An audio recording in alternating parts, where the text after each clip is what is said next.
Hey guys, my name is Gregory Harrington, and welcome back to VFX Essentials. Today I'm going to talk to you about the point cloud generator. Now, the point cloud generator is a really cool tool inside of Nuke. We can use it to basically place 3D points in 3D space to help us put certain 3D objects around our scene. We can use this for certain things like projections or relighting, or basically just certain placement to help us throughout the shot. So I'm going to go ahead, jump inside my computer, and I'm going to show you this render I did.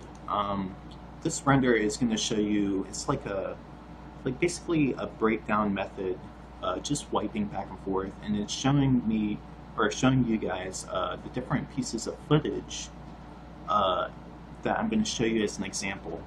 I obviously did a point cloud generator for all of these shots, and it's going to loop back in a second. This first shot is New York City, and we can see with the point cloud generator we're getting a lot of detail. And if we look around here, we can see there's a lot of detail in this car, this wall here, this building, and this brick building right here. But we can see it's blacked out right here. Now, if I rewind a little bit in my render to right about here, we can see that there's people walking around. So basically, because there's not static objects here, there's people moving in 3D space. Basically, it deleted that information because there's nothing there we can use that has static objects that we can use to basically place certain things in 3D space. So I'm going to keep playing here, go to our next shot. And this one's a lot of fun. It was very easy to track. We can see we got a really cool point cloud out of it. And basically what we can actually do with the point cloud generator is we can actually create geometry. This is really cool for terrain. And some examples of this is, say we're gonna comp in a 3D house right here. See, we have this like little canyon, little hole in this cliff. And what we could do is we could like, and this is just a random example by the way, we could place a 3D house here, and we could use this outside cliff as shadows, or just to kind of help it get more realism. We could also use it for projection. We could put more trees in here. We could use this cliff geometry like as a placement and put little cards all around, just to help us place the trees all around the scene. And there's a million examples you could do with this, but what I'm also going to show you is how to create a quick depth pass. Basically, say you're a compositor on a shot and you have no 3D artist, and you want a depth channel to create atmosphere. Now, the problem is because you have no 3D artist, you don't have any geometry. So what you can do is you can use this point cloud generator to create your own geometry. And we can see that this depth pass definitely has problems. It's not complete wherever the geometry ends. But we could, say do something with this where we could color expand and stretch it widthwise. Just kind of pull all these pixels to the right and left. Maybe do a directional blur, just transform scale it outward. There's something called a color expand gizmo you can find on Nukepedia. Certain things like that. It's a good way to get a starting point, rather than just roto a bunch of shapes in there. Here's another example of terrain. You can see it did a pretty good job. And we got another depth pass, which is pretty cool.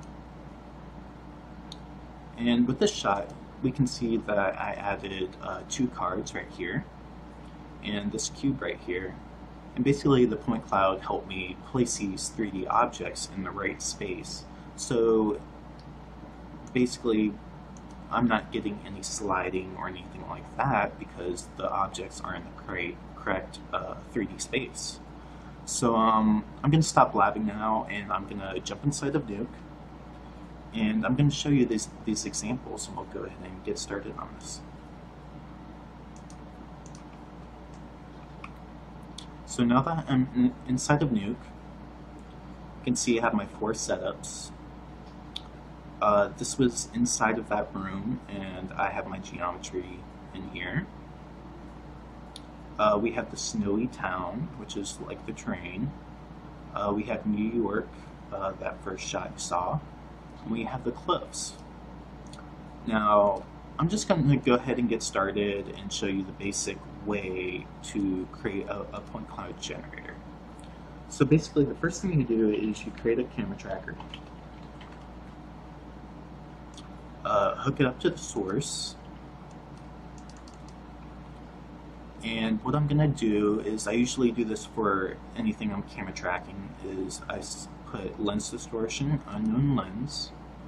I go to settings, and I usually crank this up to something in the thousands just to get as much data as possible. This will take longer, but I just want to get as much information to get the correct track of the first time, rather than doing smaller amount of features and things like that, smaller settings, which could have an inaccurate track. So just kind of crank it up a little bit. Don't overdo it, but do something you can get a good track out of.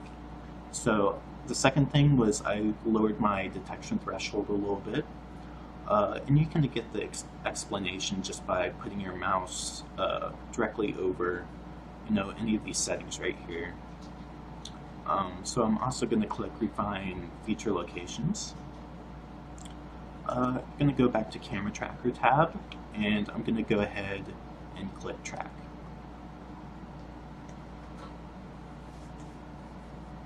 So we can see we have a lot of tracks going on, and it's tracking it. And this is going to take a little bit. So what I'm going to do is just speed up time. We're going to just pretend this tracked right now. So I'm going to go ahead and hit cancel. And say we have all of our tracks in here. It tracked. Probably takes about 10 to 15 minutes for this specific shot. And after you track, all you do is you hit solve. And this would be a solve tracker right here. So this is the camera track I already did for it. And this one actually I have less features on, but basically what you would do is you would, sorry, I just got a little sidetracked. What you would actually do is you would look at the solve error, and you want it 1 or below 1. I kept it at 1.01, that's close enough. But to get a better solve,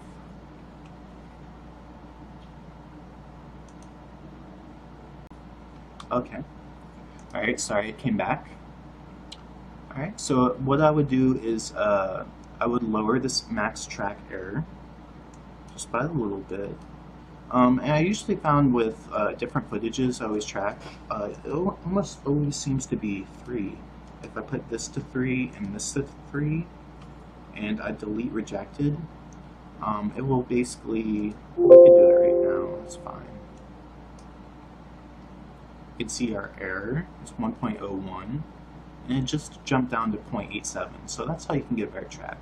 Alright, so now that we have a good solve, I'm going to go ahead and disable this and delete this, just so it's back to normal. So basically, actually, I'm sorry. What you should actually do is go ahead and under Export, click Scene Plus, and you click Create, and that will export your nodes for you. But for right now, I'm going to use the ones I already have. And what I'm going to do is we're going to go ahead and jump into the point cloud generator. So I'm going to hit Tab, Point Cloud Generator. And now for our next step is we're going to take the source, plug it into our footage, take the camera, plug it into our camera, and what I like to do is I like to switch this right here to camera 7, and that will actually help us look through 3D space through our render camera. So if I like go back and forth, we can see that that's our camera move right there. So our first step is to hit this button. We see Analyze Sequence, and what this is going to do is it's going to run through the footage, and it's going to start putting keyframes throughout the timeline. Basically just does this automatically, and it just does it where it feels like it would be the best point to actually put those 3D points in 3D space for the footage for you to have that data. So I'm going to go ahead and click this, and now it's going to start analyzing. So now that I have this running, it's going to take a couple minutes, and I might pause and restart the video right here. But I'm going to talk about this portion while this is running. So these options right here are pretty much the same thing, except we're basically doing it manually instead of doing it automatically. So for this one, for the keyframes, basically we can add one keyframe for whichever area of the timeline. We can delete certain keyframes. And for this one is the frame spacing. So say if we put here 3 or 6 or 15, and we click Add All, it's going to put keyframes for every 3 or 6 or 15 frames. We can also select Delete All, and that will basically delete all the keyframes throughout the sequence. So yeah, this is still going to take a little bit, so I'm just going to go ahead and pause here, and I'll restart again once it's finished. Hey guys, we are back, and it looks like it just finished up. So basically, I just analyzed the sequence, and it came up with these frames right here. And what I actually forgot about this is I had my global settings to 150 frames, but the actual footage is significantly longer. So just to keep in mind, I think this will work, but I believe if you put a frame range, sorry, not a frame hold, but a frame range, put this in and change this right here before this node, I believe it won't analyze the whole thing. So you can try that if you have a similar issue. But anyway, it calculated the whole footage, and it put certain keyframes where it needs to be. So I'm going to switch this back to global. Now the next thing we need to do is this part right here. So we actually have to wait a little bit again. This is a time-consuming node, which takes a while to process certain things. But we can see we have two options right here. We have point separation. So this would basically be how far the points are away or close to each other. We have a track threshold. Basically more accurate or more inaccurate if you just want more points. So I usually just keep this on the default settings. It usually works out alright, and I usually suggest just using the default settings, and then if you don't like it, then change it up and try to play with it a little bit. But I'm going to go ahead and click track points here. I'm going to change the frame range to global. See, this is different than the analyze sequence. This we can actually control our number of frames it's going to basically calculate.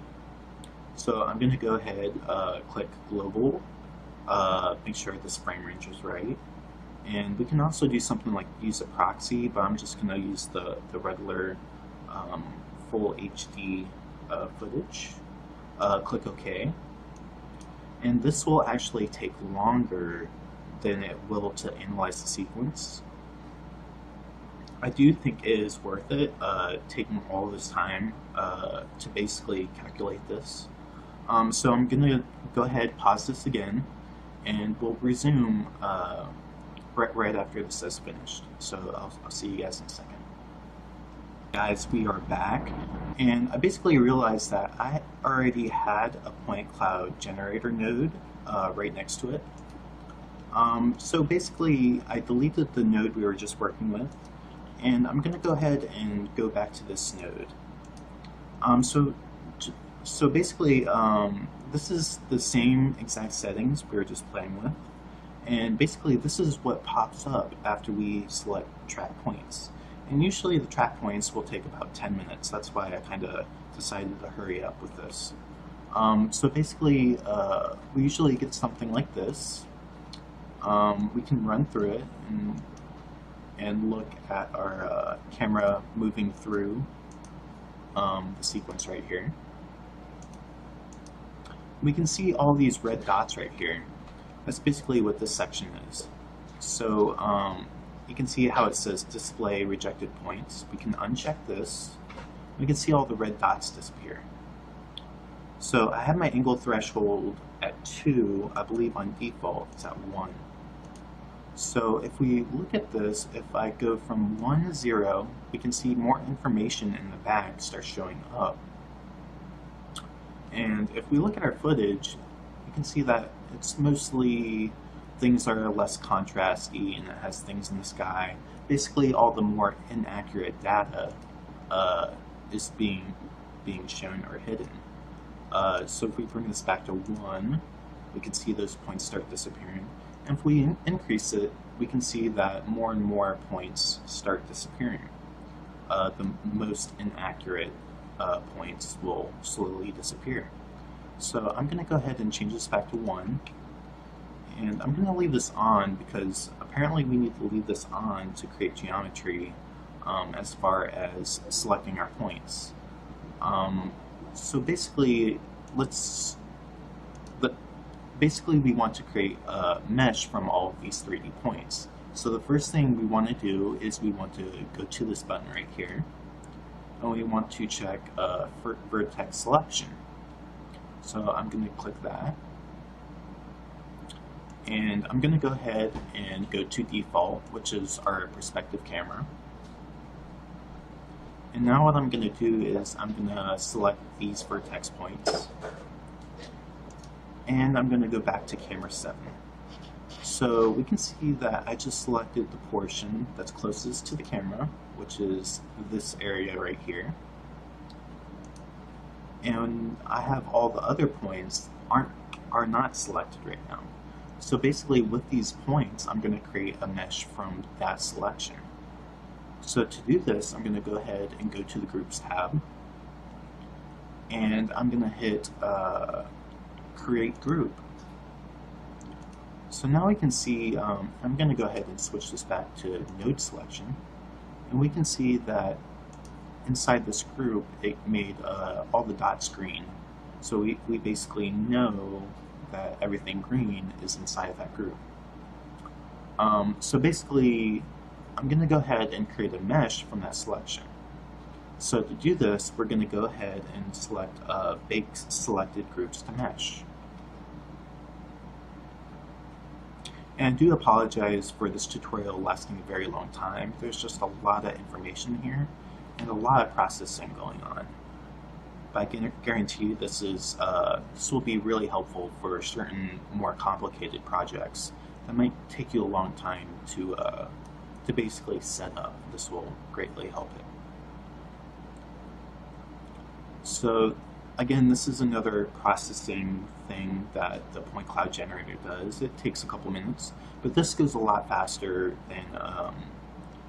than analyzing the sequence or tracking the actual points. So I'm just going to go ahead and let this go through, and I think it won't take too long. And I might be wrong, I might just pause it right here. Or maybe I didn't, I'm not sure yet.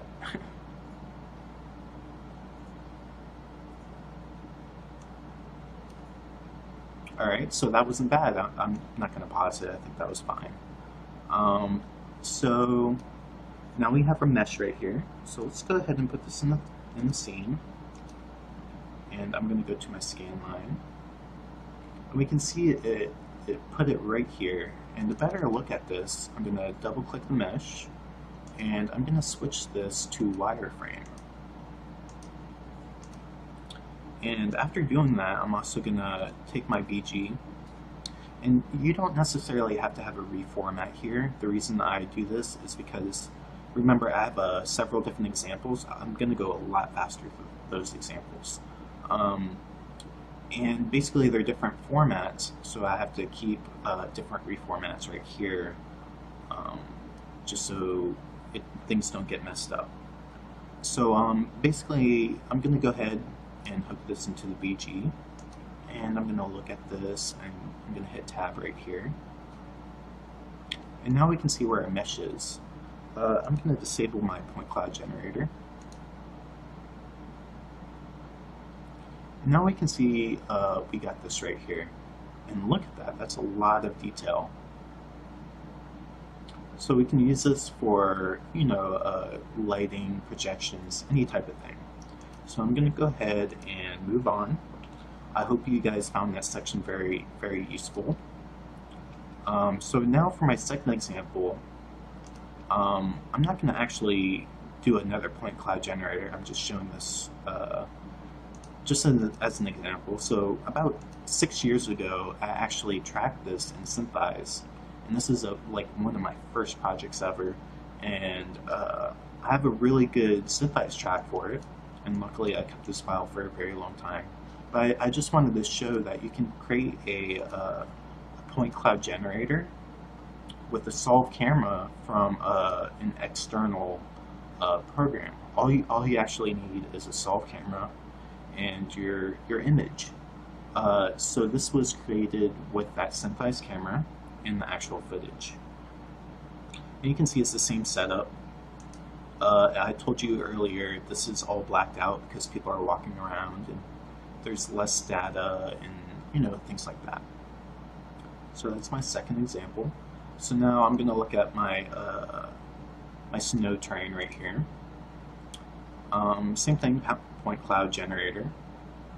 Pretty cool stuff, if you ask me. And we look at this, and we can see it mostly just did the central areas right here. Probably because it's most contrasty, most data. Let's see, actually. And maybe it's just because the points on the side don't stay within the frame for a very long time as compared to, you know, throughout the entire footage. So we can see the camera zooming in. So that's probably why it cuts out around there. So looking at this example, we can see I created terrain mesh again. If we look at this, it's pretty good. I mean, we can do a lot with this. Do projections and things like that. The main thing I wanted to show for this one actually is if we take that mesh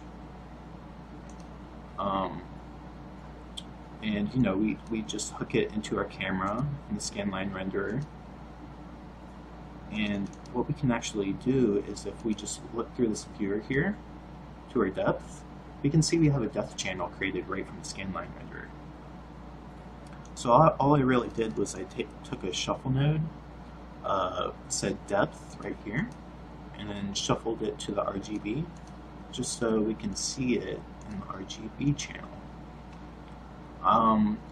So what I would say is if you're going to go this route and you're going to create a depth channel through doing this method, and you have like incomplete areas, I would say shuffle it to the RGB. And I'm not going to go through this, but you can try stretching these pixels to the left and right and upward, and hopefully that'll give you a great starting point for doing some atmosphere or, you know, something like that. So that was my second example. And for my last example, I am, speeding it up now. We can see I have this shot right here. And this would basically be great for doing a projection setup. So let's go ahead and, this doesn't have this is what it looks like when you don't have the camera hooked up into your point cloud. So I'm just gonna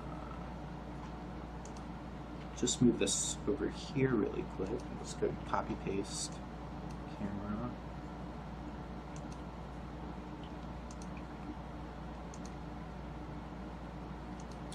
And it doesn't seem to be working.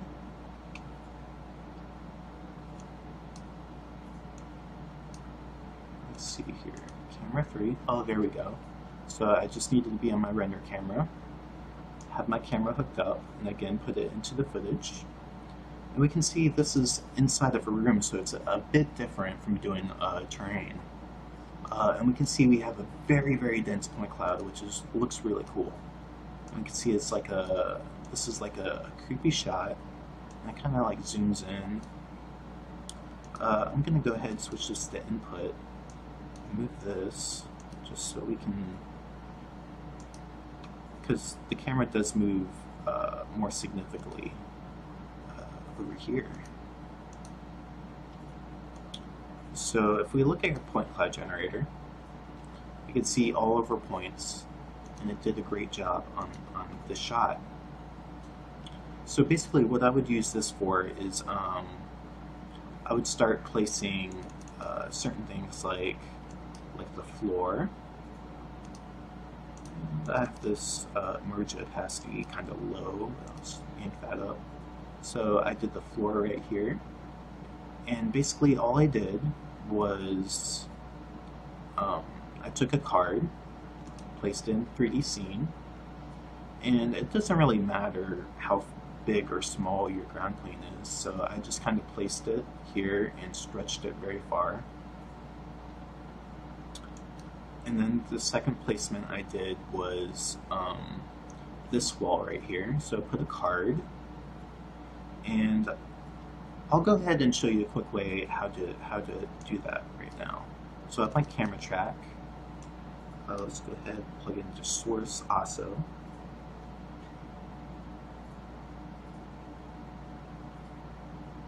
And it's lagging a bit because for this specific shot I did about 1,500 tracks or features because I wanted it really, really accurate. Just the first get out, I go ahead and track it and get that good solve. I don't like retracking over and over and over again, basically. So there we go. So basically what I did to get a very quick card is I would select this and this. And we can go ahead and move our viewer to that. So I selected 1 point, 2 points. Let's go, I think maybe here, 3 points. And I just,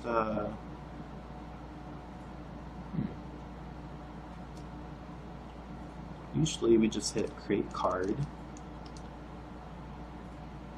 Oh, I'm sorry, it has to be an active point. So, basically, the only points you can actually use are the green ones. So I'm just going to move around throughout my sequence. I'm trying to wait till maybe frame 1.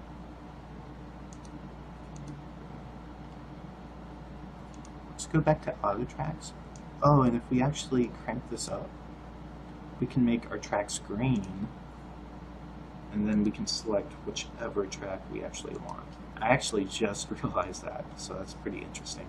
Anyway, so I'm going to go ahead and select these points, this track, and this track, and then I'm going to right click, create, see now it's an option, and now we can create card. We can see I created a card right here, and basically what I'll do a quick setup like this just to explain it to you. So with a card you usually have a scene, we have a scanline renderer. We have our camera, so I'm just going to copy paste our camera. And what I'm going to do is pull, just for example, I'll hook the plate into our BG, and we can go ahead and look at this. Now we can see our card right here. What I personally like to do is I like to change the display to wireframe. And now we can see it right here. And we can see that it's pretty close. Probably just move it up a bit. Maybe scale it. Move it up farther. Maybe scale too much.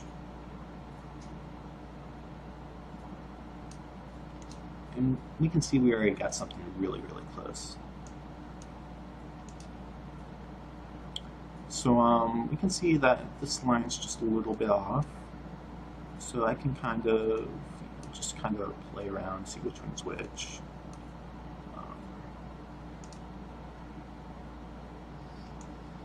Move it up a little bit, down.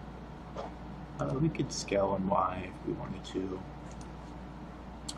And alright, so let's say we place our card right here. And say, like, man, I'm wondering if this card is even in the right spot, because it looks like it's in the right spot, but it could be more forward or back in Z, and it could also be more to right or to left in X. Like, it could be a lot farther away from the camera, so when the camera actually moves, all of a sudden the geometry starts sliding. So when you place objects, you actually need to make sure you're completely in the right place. Now the method I just showed you with taking the trackers and creating a card from that tracker does actually put it in 3D space. The problem is sometimes those trackers are inaccurate from the one you clicked on, and it could put the card in the wrong spot. But basically, to double check our work, we can use the point cloud generator. And we can hook it into our scene, hit tab, and we can see our card right here, and we can see that it's perfectly in place. And I was actually wrong. The card is not perfectly in place. We can see it has a rotation error. So this is actually rotated off. So let's see. If I move farther, see this line is like this on the door frame. And then it moves over, I believe. It's not that noticeable. But anyway, if I were to now catch this shot and play the entire thing, it would probably see a slow-moving slide throughout the entire shot. So what we can do is we can go back into our 3D space, and we can move this, start moving this. So we can start rotating it and things like that. Because I don't want to take all of your time, what I'm going to do is I'm going to take my floor, my screen left wall, my screen right wall, and I'm going to take my cube, I'm going to copy them, paste them, and I'm going to hit the L button.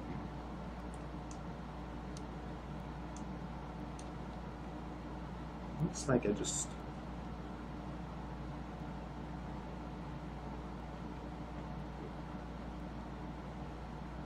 Looks like I didn't copy all of them, but I got 2 of them, so I guess I'll just do that for now. So I will take these, hook them up into my scene, and we will look at these.